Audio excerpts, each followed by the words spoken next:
What's up, guys? Welcome back to the channel. We're finally going to kick off 2024 with a review, and we have the KEF R3 Meta.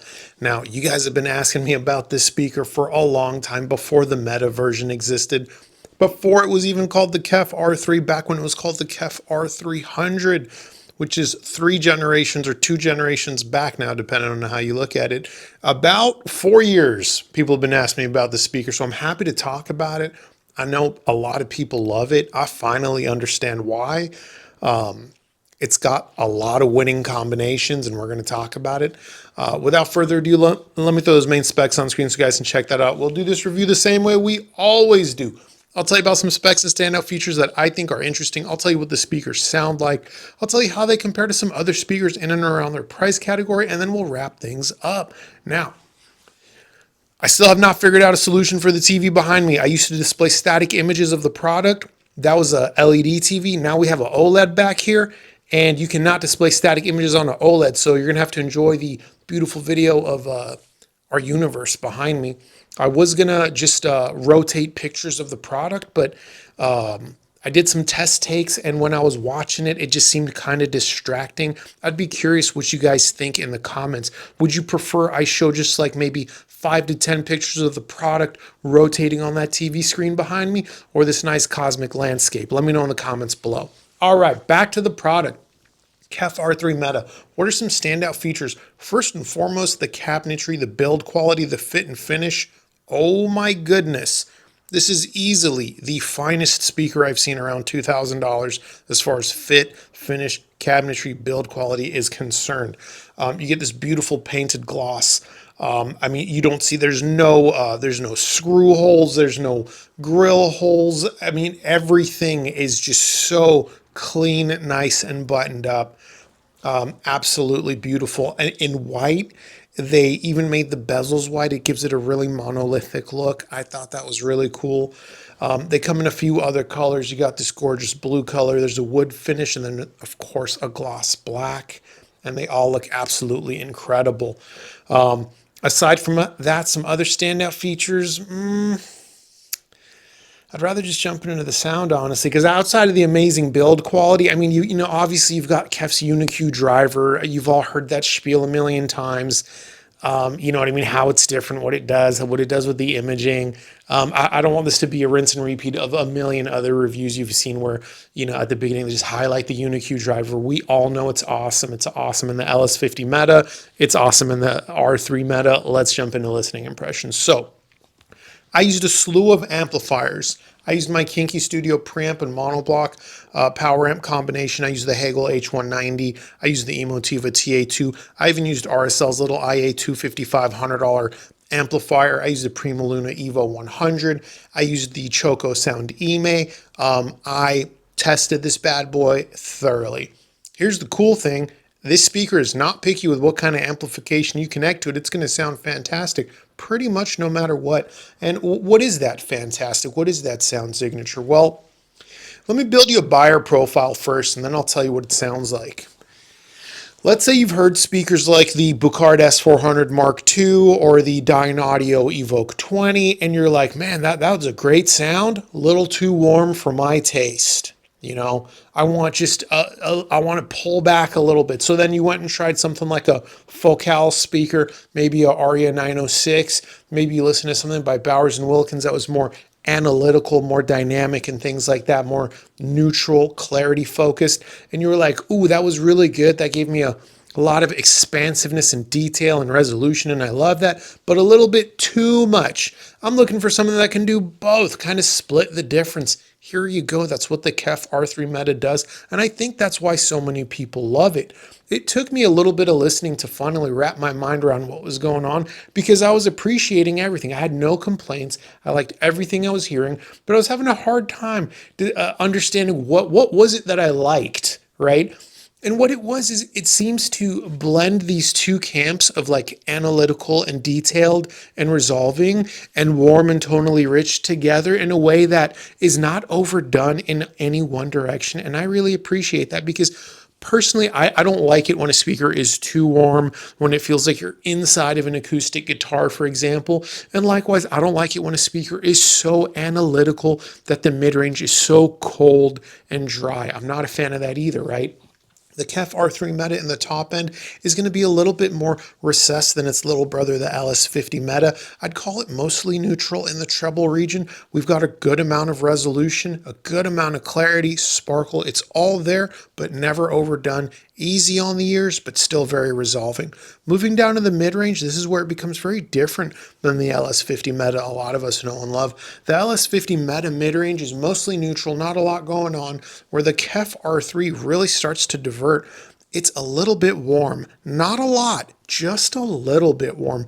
In fact, you might miss it if you don't know what you're listening for. You might just be listening and think, oh, I like this speaker. I like the mid-range. It sounds natural. It sounds organic. I like it.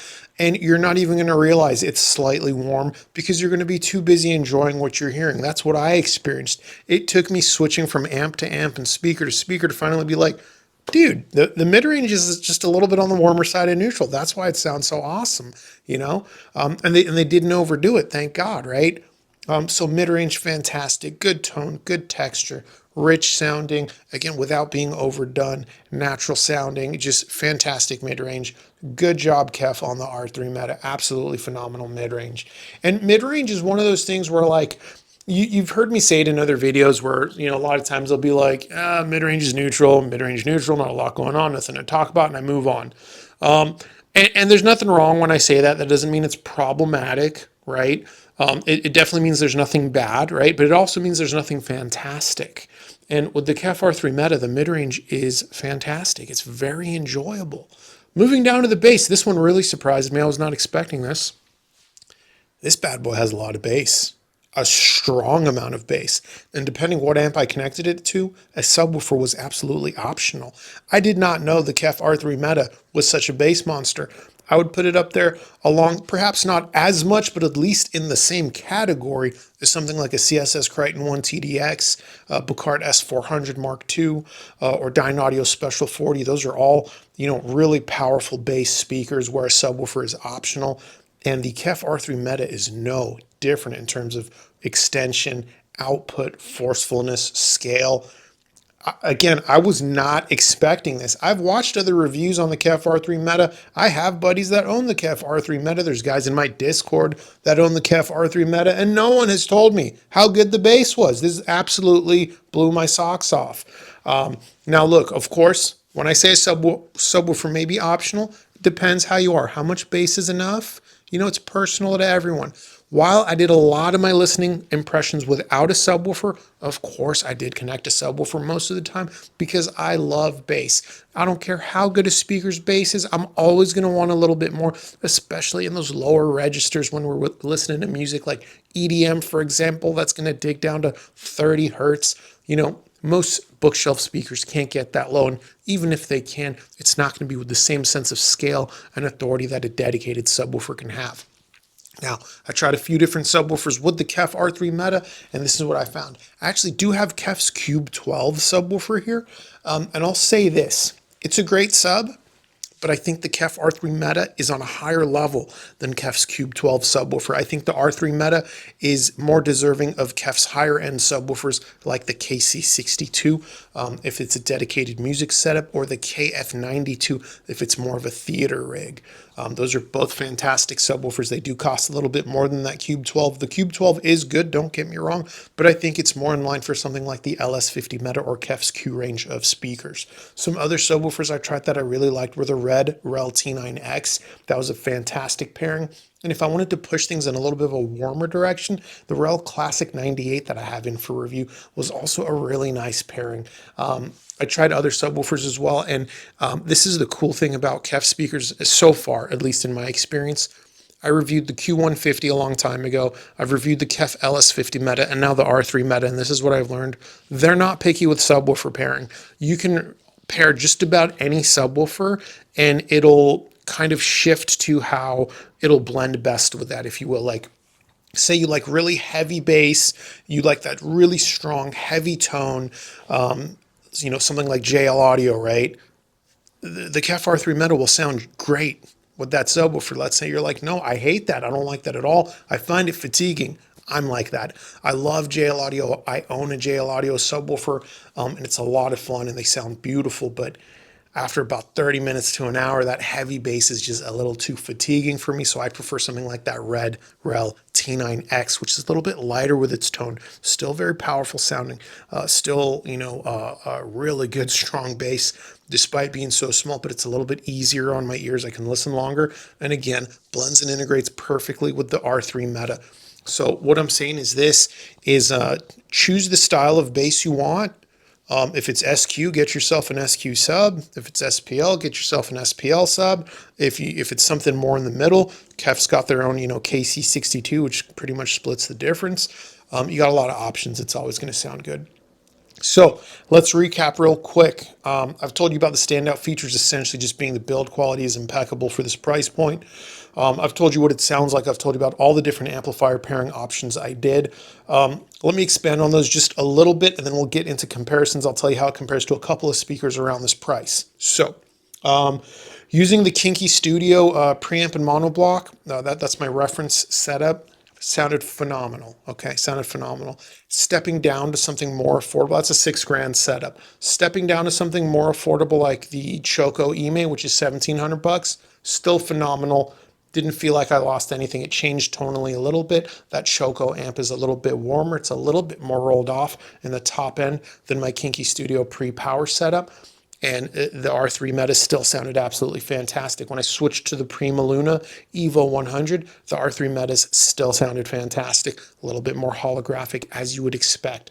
When I switched to something like the Hagel H190, that top end was a little bit smoother. That's what the H190 does to a lot of speakers. And if you like that smoother top end, you're going to like that. If you like sharpness in the top end, you might prefer something else. But that's another story. The most interesting pairing I did was the RSL amplifier. It's this little amplifier. I think it's $110. You would not ever, probably pair a $100 amplifier to a speaker that's, around $2,000. But I had it here and I wanted to try it. And that RSL amplifier, it's got good clean output. It's a little desktop amp. It's got 50 watts a channel. And it's got good strong bass, little exaggerated. And man, the bass on the R3 Meta with that little RSL amp was very, very, very enjoyable. The top end was pretty good too, honestly. I was surprised. Look, did it have the resolution and separation as it did with the Prima Luna or the Choco or the Hagel or the Kinky Studio? No, but I'll tell you this. Let's say you're putting together a system and you're like, dude, I've got like $2,000, maybe $2,500 tops, and I need to split it between a set of speakers and an amplifier. And you're like, I wish I could get something like the R3 Meta, but it leaves me with nothing left over for an amplifier. Honestly, this is what I suggest. Get the R3 Meta. Get the speaker you want, even if it's, let's say it's something else. It doesn't even have to be the R3 Meta, but let's say it's this, right? Get it. And cheap out on the amp like crazy. Get something like that RSL IA255. Again, it's $110 and it's perfectly serviceable. Use that temporarily for the next year, perhaps. Get to know your speakers, enjoy them, have the speakers you know and love. And then when more money becomes available in, say, a year and a half, upgrade to that amp you actually want. I think that's a great way to get started into things. And I understand that might sound like a sales pitch.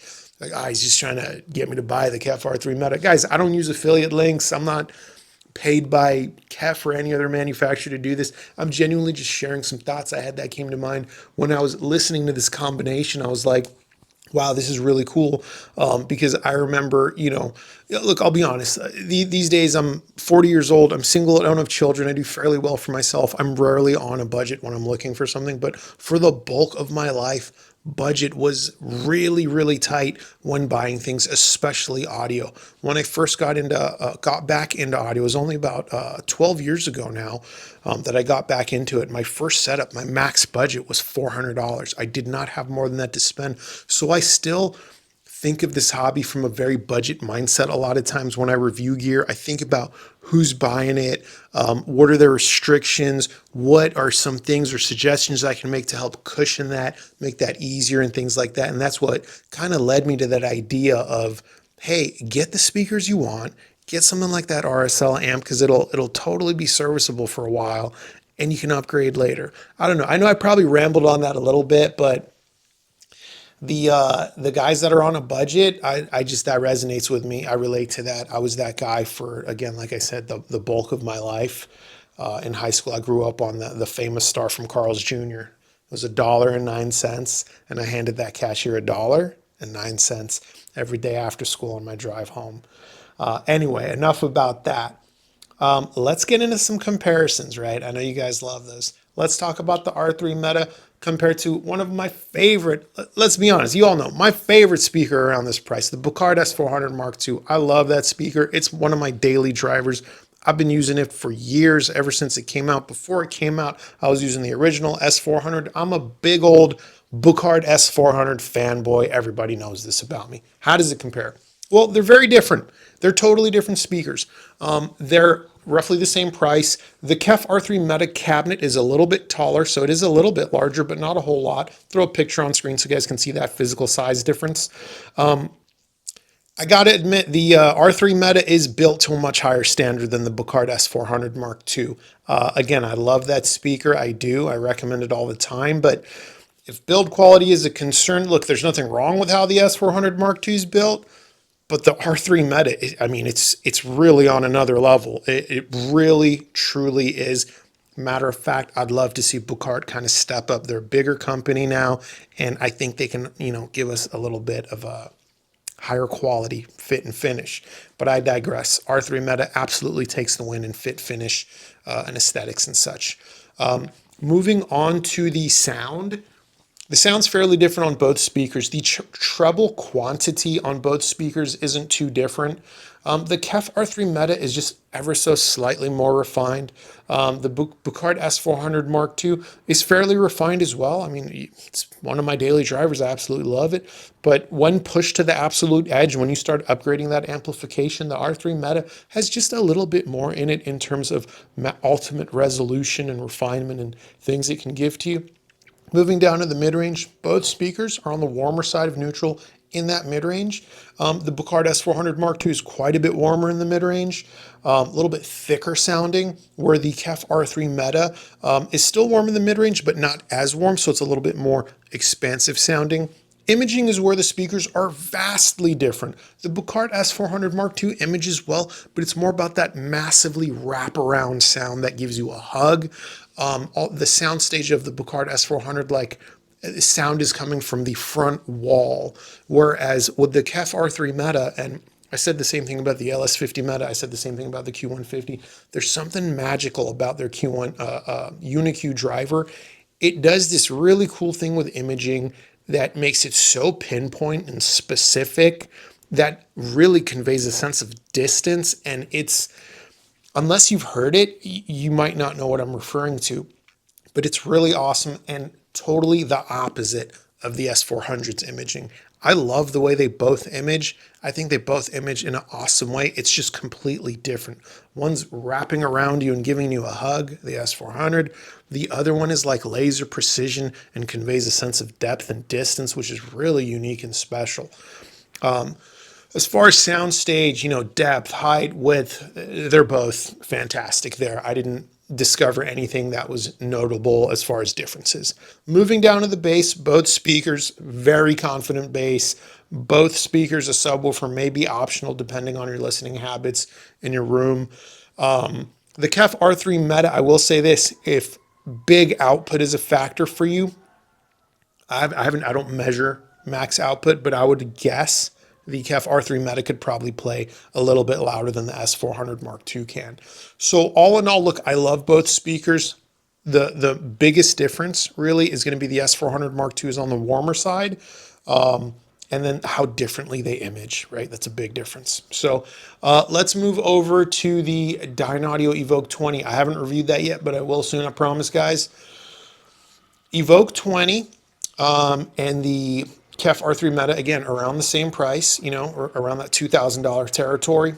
Both are very good speakers. The Dyne Audio Evoke 20 is way warmer, just from top to bottom. Both have good, clean treble. I would say the quantity, again, not a huge difference in the quantity, but Dyne Audio's treble is interesting, and I've experienced this with the EMIT 10, the Special 40, and the Evoke 20.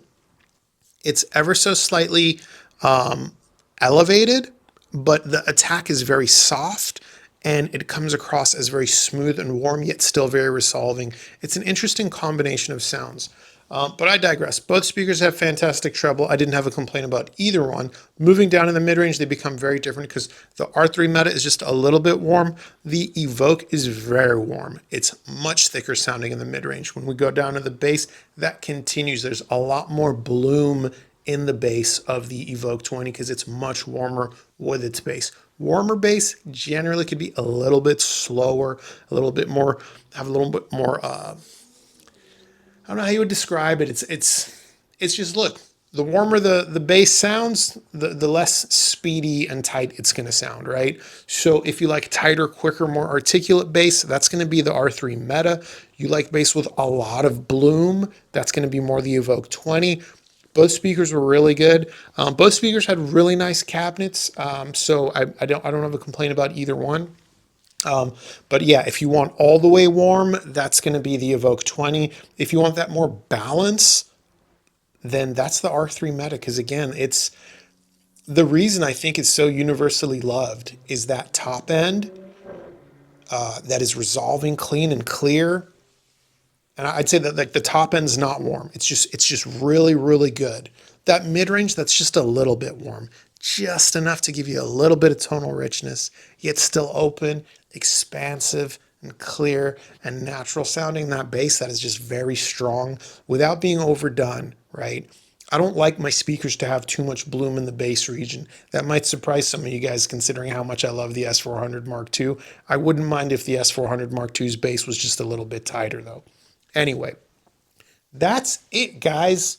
Let me think if there's anything else I want to tell you about the KEF R3 Meta. I think that wraps it up. I think I've told you everything I wanted to tell you. This YouTube channel does have a free Discord. If you want to chat more, hop in there. If you got any questions, ask in the comments section below. Fantastic speaker. Really easy to see why so many people love it. I know it was a lot of people's product of the year for 2023. I'm not surprised. Well deserved. It's great. It's really that simple. All right, guys. Until next time, later.